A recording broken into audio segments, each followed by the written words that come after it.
Do you think that the neuroblastoma is growing in vitro? Like, is this something that's, like as the baby's developing in the mother's womb, this is present, and then now we're seeing like the child? I mean, because these kids are getting so like hit with it so young.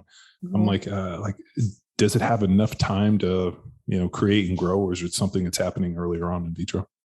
Well, this is the million-dollar question. What causes neuroblastoma? And we don't know that. I mean, there are some rare familial cases where children have all the cells in their body have an abnormality in their genetics that leads to neuroblastoma. That's very rare.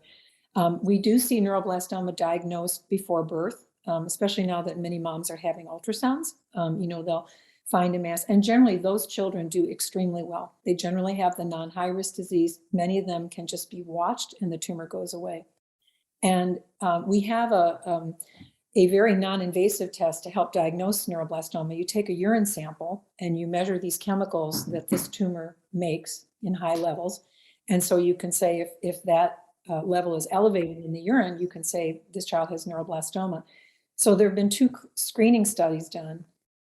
Children like in the first year of life, because again, the average age of presentation is toddlers, 19 months, to say, well, could we catch it earlier, when it's just a little tiny thing, and we'll get it out, and then it won't turn into this thing that's all over the body and high risk and very hard to cure.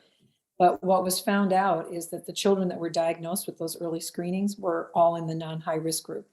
So they were probably many kids that never would have presented. And we know that children who died for other reasons on autopsy, you can find evidence of neuroblastoma.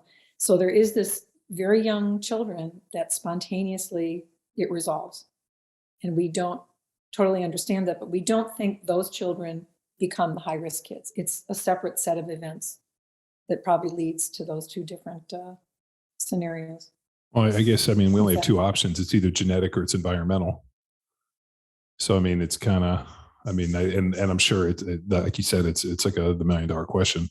But I guess once it comes down to it, really almost doesn't really matter how it happens. It's just like once they get developed it, and how do we treat it, and how do we increase survivability of this? Because it feels like, at least with Wade's deal, once they go through all the chemo and they fight it off, if it comes back the second time, they don't have the strength or the resiliency within the immune system, I think, to fight it off. Or is it just that it comes back so aggressive the second time that it just ends up being the final straw for them?